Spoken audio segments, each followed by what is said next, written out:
Саламатсыңарбы балдар? Баарыңарга жакшы маанай каалаймын. Силер мыктысыңар, сабакка активдүү катышасыңар. Китептерди көп окуйсуңар.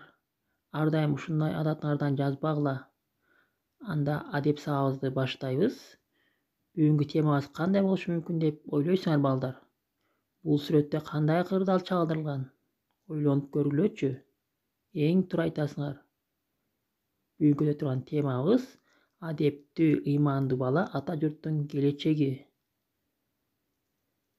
Сабагыбыздын максаты адептүү, ыймандуу деген сөздөрдүн маанисин түшүнөсүңөр, сөз байлыктарыңарды ойлоо-көнүмүнө өнүгөт, адептүү, ыймандуу болууга тарбияланасыңар.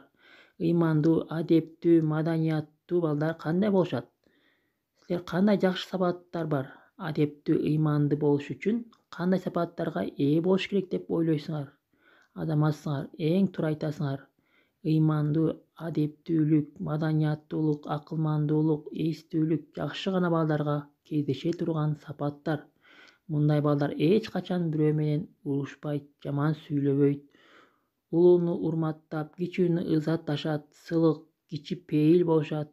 Буга үйдөн, мектептен баштап үйрөнүү зарыл. Ошондуктан абийириңди жашан сакта, адептүү, ыймандуу бол, жаман жакшыны айырып бил деген сөздөрдү бекеринен айтпагандыр. Адептүүлүктүн эрежелерин бала чактан баштап үйрөнүшүбүз зарыл.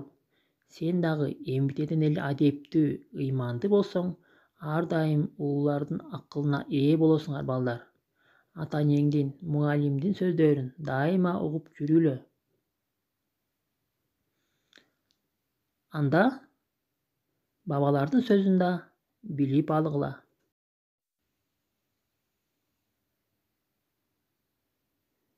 Ууларың менен саламдашуу адебин үйрөн.